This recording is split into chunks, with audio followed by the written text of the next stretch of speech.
Bom dia, pessoal, tudo bem? Pronto para a nossa segunda aula? Ainda vamos conversar hoje sobre crônica, mas a gente também encerra hoje esse assunto, tá?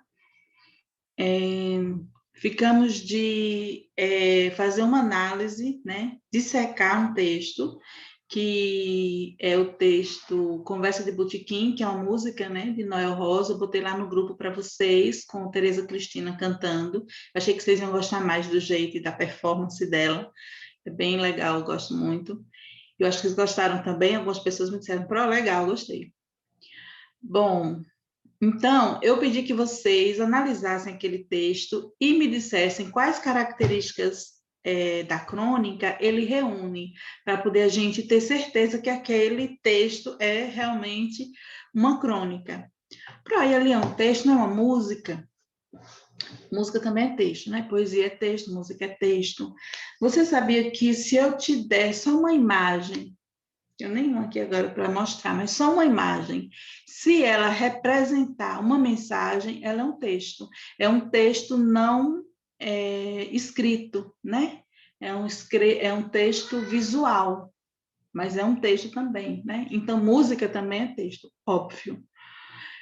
Bom, vamos rever aqui quais são, então, as características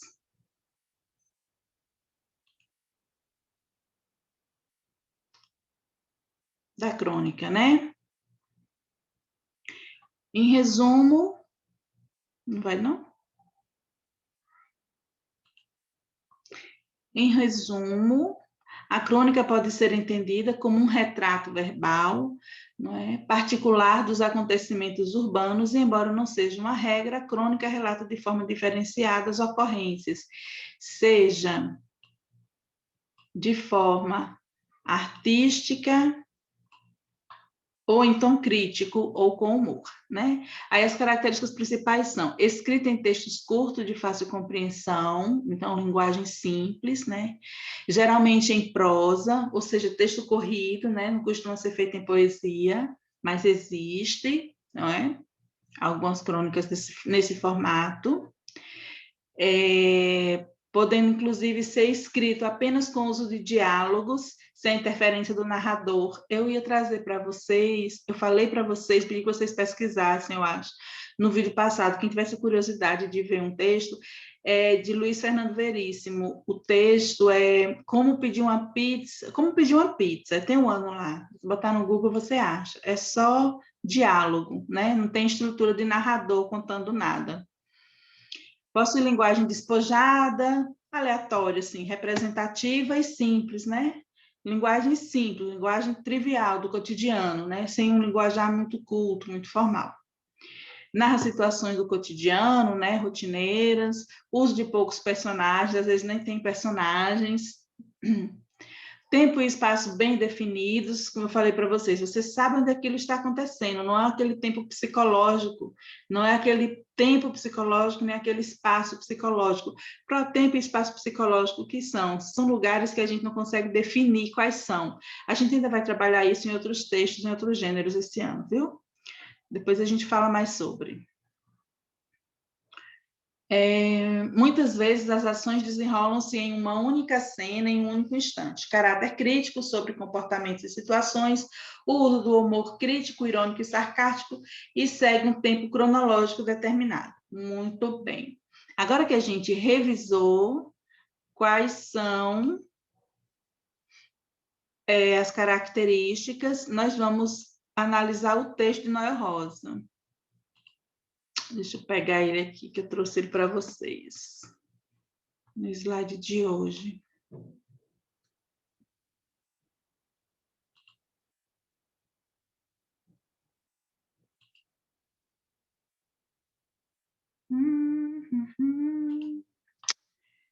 Tirei daqui sem querer, mas eu acho. Espera aí, gente, rapidez. Está.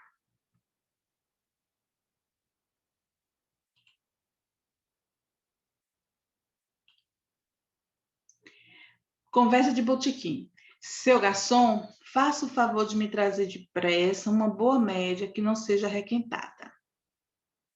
um pão bem quente com manteiga abessa, um guardanapo, um copo d'água bem gelado, feche a porta da direita com muito cuidado, que não estou disposto a ficar exposto ao sol. Vá perguntar ao seu freguês ao lado qual foi o resultado do futebol. Mas que folgado, né, esse cliente? Se você ficar limpando a mesa, não me levante nem pague a despesa. Vai pedir ao seu patrão uma caneta, um tinteiro, um envelope, um cartão. Não se esqueça de me dar palito e um cigarro para espantar os mosquitos. Vai dizer ao charuteiro que me empreste uma revista, um isqueiro e um cinzeiro. Telefone uma vez, ao menos uma vez, para 344-333 e ordene a seu Osório que me mande um guarda-chuva aqui para o nosso escritório. Seu garçom, me empreste algum dinheiro, que eu deixei o meu com um bicheiro. E vai dizer ao seu gerente que pendura essa despesa no cabide ali da frente. Bom, aí as características nós temos. Escrita em texto curto e de fácil compreensão. Essa é uma característica que a gente vê com certeza nesse texto. Ele é curtinho, não é? E ele é de fácil compreensão. A gente entendeu aqui tudo legal, né? Talvez assim, quando dizem... eu deixei o meu dinheiro com o bicheiro. Talvez vocês não soubessem o que era bicheiro, né? Que é o cara que faz o jogo do bicho. Mas isso aí não compromete a compreensão do texto, né? Entender que é um cliente muito folgado, né? E também a gente não sabe se o garçom ia fazer tudo isso, né, gente? Aí ele está pedindo, né? Se o garçom vai fazer, isso é outra história. Escrita geralmente em prosa, pronto, esse daí também está escrito em prosa, né? Um texto corrido.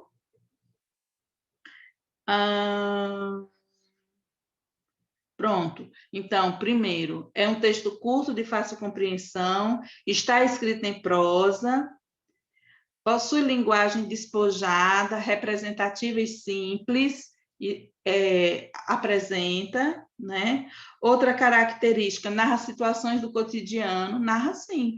O cara foi lá tomar um cafezinho. O diferente aí é que ele é exigente. E aí é justamente onde mora a crítica do texto, né? O cara, o cliente exigente, achando que o garçom está ali para lhe servir de um tudo, que muita coisa que ele pede ali não é para o garçom fazer, não é função, não cabe, né, ao garçom fazer. O uso de poucos personagens, sim, né? Nós só temos 2. Ele menciona o seu Osório, mas seu Osório não chega a ser um personagem, porque seu Osório não aparece, né? Ele só menciona. Para ser personagem tem que aparecer, né? A gente tem que imaginar a pessoa fazendo aí alguma coisa. Não é o caso, são 2 personagens.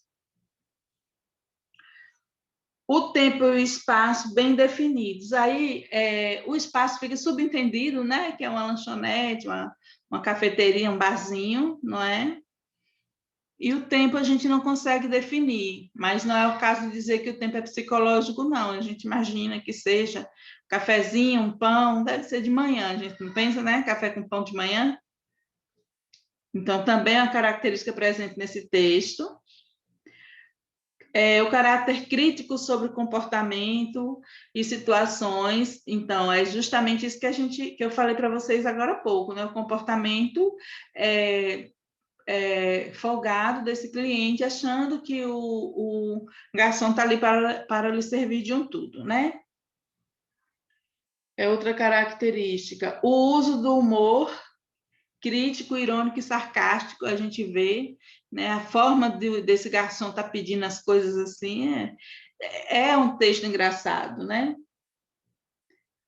Segue um tempo cronológico determinado. Não é um tempo psicológico, é um tempo cronológico. O que é tempo cronológico e psicológico? Tempo cronológico é aquele tempo de relógio, então aí aconteceu provavelmente de manhã. O tempo psicológico é aquele tempo que passa na mente da gente, é um tempo que não é real, que não existe realmente.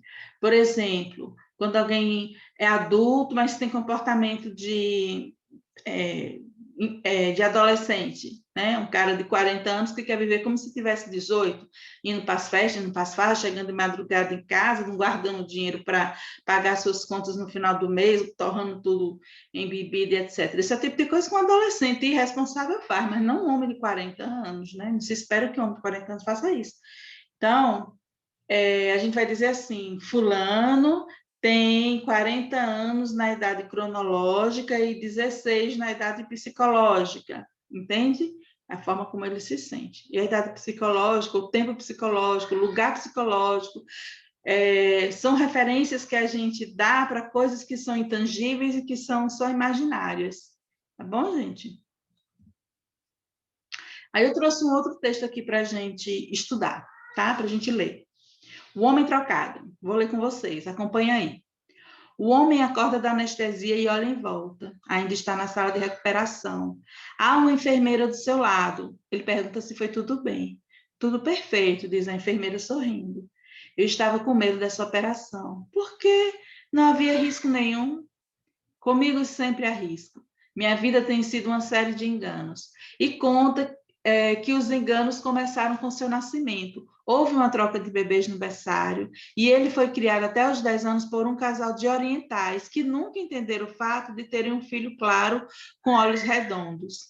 Descoberto o erro, ele fora viver com seus verdadeiros pais ou com a sua verdadeira mãe, pois o pai abandonara a mulher depois que esta não soubera explicar o nascimento de um bebê chinês. Ai, meu Deus, coitado.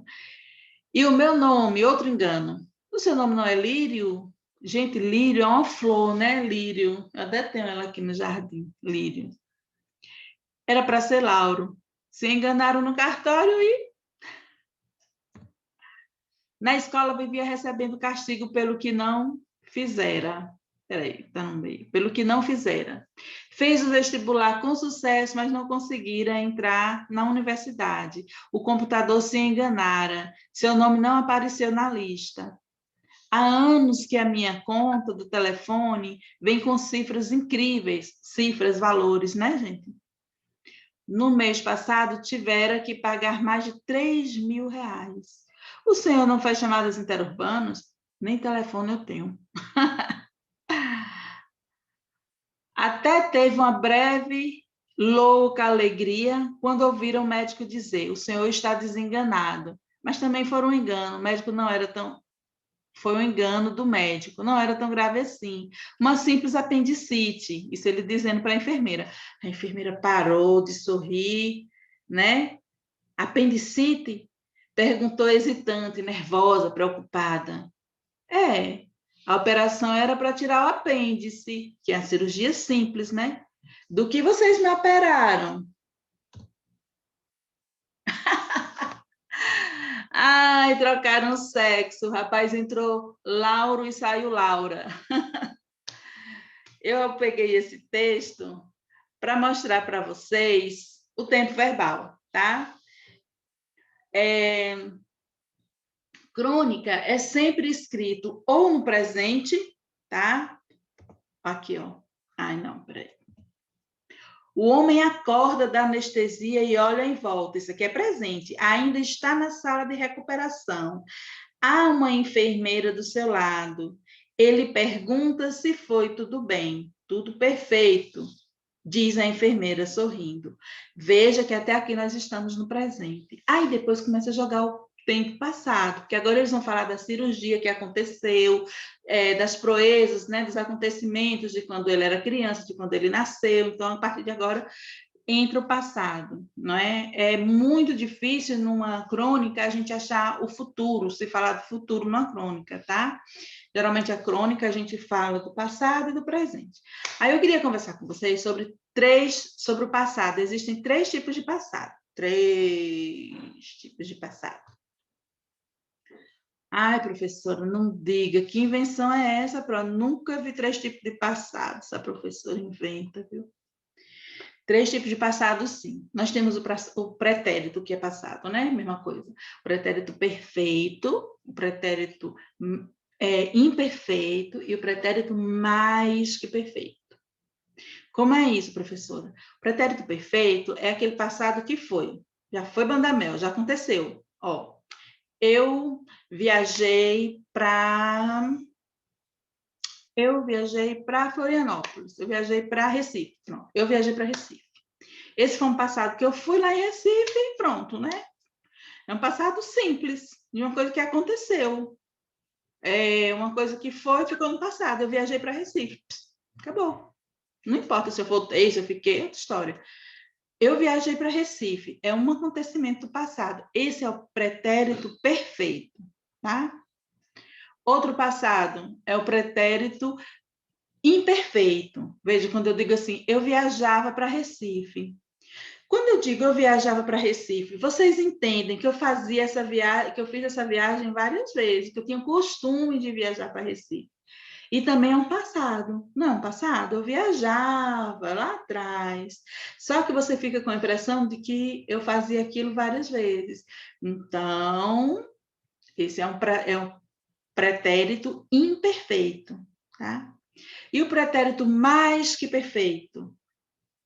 O pretérito mais que perfeito é aquele passado que acontece antes de um passado. É quando eu estou contando uma coisa do passado, uma história do passado, né? Um acontecimento, e dentro dessa história eu vou falar de um passado anterior a esse passado que eu estou contando primeiro. Ui! Eu vou preparar um material e vou mandar para vocês no grupo, viu? Sobre esses 3 passados, para facilitar aí. E vocês, por favor, anotem no caderno, tá bom? Eu vou fazer uma explicaçãozinha legal, porque só ouvir assim fica, depois vocês esquecem, podem esquecer. Vou fazer uma atividade, um apontamento, né, direitinho, bonitinho, vou botar lá no grupo e vocês têm a obrigação de passar para o caderno de vocês, tá bom? Sobre esses 3 tipos de passado. Mas vamos lá, um exemplo do passado, do pretérito mais que perfeito, que é o pretérito do pretérito. Se eu digo assim, deixa eu ficar aqui grandona para vocês. Deixa eu olhar vocês nos olhos. Se eu digo assim, ele quisera correr antes, mas o trem já havia passado. Oh, o trem já foi, o trem já passou. Isso é um passado. Só que antes desse trem passar, teve um outro passado, que foi ele correr para pegar o trem, tá? Então, ele quisera correr, mas o trem já havia passado. Tudo, a frase toda está no passado, né?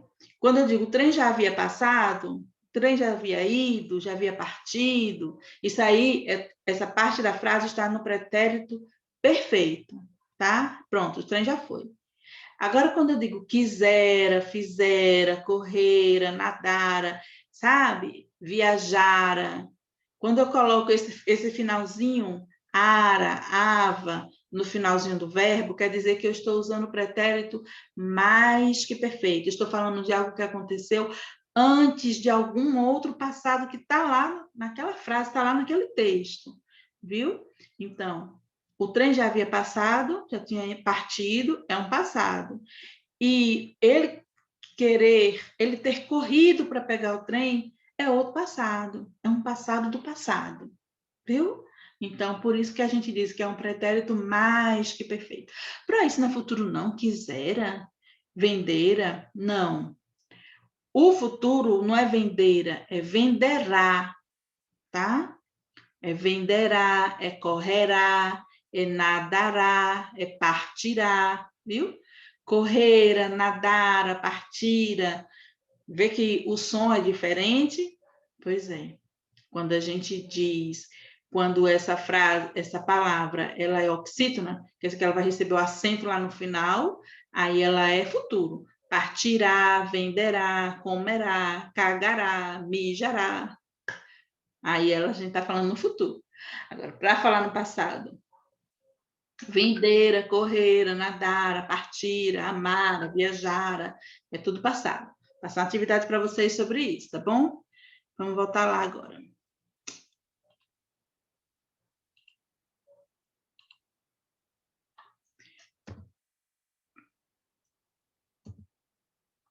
que foi? Pronto, troca de sexo. Outra coisa que eu quero chamar a atenção de vocês, os verbos de elocução. O que são verbos de elocução? São aquelas palavrinhas que não é obrigado vir sempre, tá? Às vezes eles não aparecem, mas geralmente eles estão lá, né? Estão presentes. Vocês precisam saber o que são e identificá-los. Então, é quando antes da fala do personagem, o narrador usa alguns verbos para dizer, para mostrar para o leitor mais ou menos como era como era a entonação da voz daquele personagem. Veja, os verbos de elocução, então, são verbos que introduzem as falas dos personagens. E quem fala essas falas é o narrador, tá? É o narrador quem fala. Às vezes, muito raramente, pode acontecer de um personagem introduzir a fala do outro, né? Aí ele diz isso sendo narrador-personagem, tá? Porque tem um narrador que é personagem, um narrador que não é personagem, nós estudamos isso ano passado, viu, gente? Mas será sempre um narrador, ou narrador-personagem ou narrador-observador, tá? É quem vai introduzir esses verbos de elocução. Aí, quando eu digo assim, ó, continuando aqui, né? Antes do exemplo. Não são usados aleatoriamente, pois permitem ao leitor identificar de que maneira falam os personagens, né? Como é que está o estado emocional do personagem, né? Se o personagem está tranquilo, se ele está nervoso. Então, o verbo de elocução é que vai dar essa dica aí para o leitor. E são usados principalmente no discurso direto, porque o discurso direto vai ter a fala do personagem do jeito que o personagem falou, né? Aquele discurso que vem ou vem entre aspas, ou vem com travessão, 2 pontos de travessão, também estudamos isso ano passado. Então, vamos lá, aqui os exemplos, ó. Até breve, até teve uma breve, louca alegria, é desse texto que a gente acabou de ler. Até teve uma breve, louca alegria quando ouviram o médico dizer: o senhor está desenganado. Dizer é nosso verbo de elocução, viu? É ele que vai introduzir a fala do personagem. Agora veja outro exemplo. Até teve uma breve, louca alegria quando ouviram o médico gritar: o senhor está desenganado. O médico agora gritou. Então, você vai entender como é a reação que o médico estava, né? Como era que o médico estava se sentindo naquela hora, a partir do verbo de elocução que o narrador usou. Até teve uma breve, louca alegria quando ouviram o médico sussurrar: o senhor está desenganado. Viu? Percebe? Então, eles não são usados aleatoriamente. Quando você fizer sua leitura, observe os verbos de elocução, e isso são pistas que o narrador, verbos de elocução, são pistas que o narrador deixa para você, leitor, saber como é que está o estado emocional daquele personagem. Beleza? Para frente. Vocês conhecem esse texto, Torresmo? Eita, Torresmo. A gente às vezes conhece as pessoas e a gente pensa que as pessoas não vão dar nada na vida, né, minha gente? Isso é perigoso, porque as pessoas mudam, viu? As pessoas melhoram. Vamos ver a história de Torresmo. Por causa de sua estupidez e burrice, a professora estava sempre gritando com Torresmo. Você me deixa louca, Torresmo, você não tem jeito. Um dia a mãe de Torresmo foi até a escola para verificar como seu filho estava indo. A professora disse honestamente para a mãe que o seu filho era um desastre, tinha notas muito baixas e que ela nunca viu um menino assim, que não gosta de estudar em toda a sua vida profissional, ensinando crianças. A mãe ficou tão chocada com esta sincera conversa que ela tirou seu filho da escola, saiu do interior e mudou-se para São Paulo. 25 anos depois, esta mesma professora foi diagnosticada com uma grave enfermidade no coração, quase incurável, uma doença, né, gente? Quase incurável. Todos os médicos da sua região indicaram a ela que necessitava de uma cirurgia do coração, mas que esse tipo de operação somente um médico em São Paulo era capaz de fazer. Deixada sem otimismo, a professora, esse professor aqui é com letra minúscula, gente, desculpa, viu? Eu Estou vendo agora. A professora decidiu tentar esta última esperança, né, esse médico. Ela foi para São Paulo e no hospital de lá realizou com sucesso a tal operação. Quando ela abriu os olhos, voltando da cirurgia, ela viu um belo e jovem médico à sua frente, sorrindo para ela. Ela queria agradecer a ele, mas não pôde falar. Sua face se tornou azul. Ela levantou sua mão, tentou gritar sem conseguir e rapidamente morreu. O médico ficou chocado, tentando entender o que aconteceu de errado. Então, ele olhou para o lado e viu que o faxineiro Torresmo trabalhava no hospital, desligou o equipamento da tomada para ligar seu aspirador de pó. Você estava aí pensando que Torresmo era o médico, hein? Nesse caso, Torresmo não era o médico, nesse caso, Torresmo não deu para nada mesmo, porque tem hora que a pessoa também não dá para nada mesmo, né? Tem hora que ela dá a volta por cima, mas tem hora que não dá não, viu? Aí, acabou? Ui. Pronto. Esse texto de Torresmo era só para a gente se divertir, porque, afinal de contas, é uma característica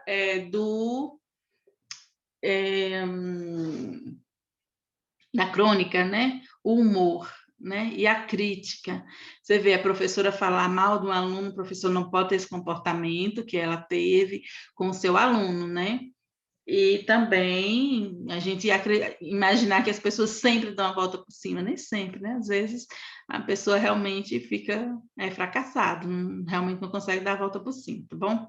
Eu quero que vocês façam uma revisão de discurso direto e indireto, viu? Coisa pouca, só para vocês terem noção, não vou pedir isso, nós não vamos trabalhar isso, não está no programa de vocês, mas é importante que vocês não percam de vista esse ensinamento, porque para vocês compreenderem melhor os textos, né, que nós vamos estudar posteriormente, é bom que vocês já estejam introjetados em si o conceito de discurso direto e indireto, e nós estudamos isso ano passado. Quem não foi meu aluno ano passado, eu acho que eu tenho os vídeos gravados, você pode pegar outro no YouTube, que tem muito, mas é importante que vocês tenham essa noção aí, tá? Então, agora vocês vão lá no grupo, que eu vou colocar o material que eu prometi sobre verbos, né? E vou passar uma atividade também para vocês. A atividade vocês vão responder direto na internet, no Google Formulários, tá? Coloca o nomezinho lá de vocês, vou botar o link agora, vou botar tudo lá agora para vocês, tá bom? Como é que eu saio aqui? Vem para cá, anoiteceu, tá escuro, tomara que dê certo vocês me visualizarem. Pois então, beijo, gente, ó. Até segunda-feira, se Deus quiser, bom fim de semana. Façam a atividade hoje, de preferência. Não deixe acumular atividade, tá bom? Beijo, até segunda-feira. Bom fim de semana.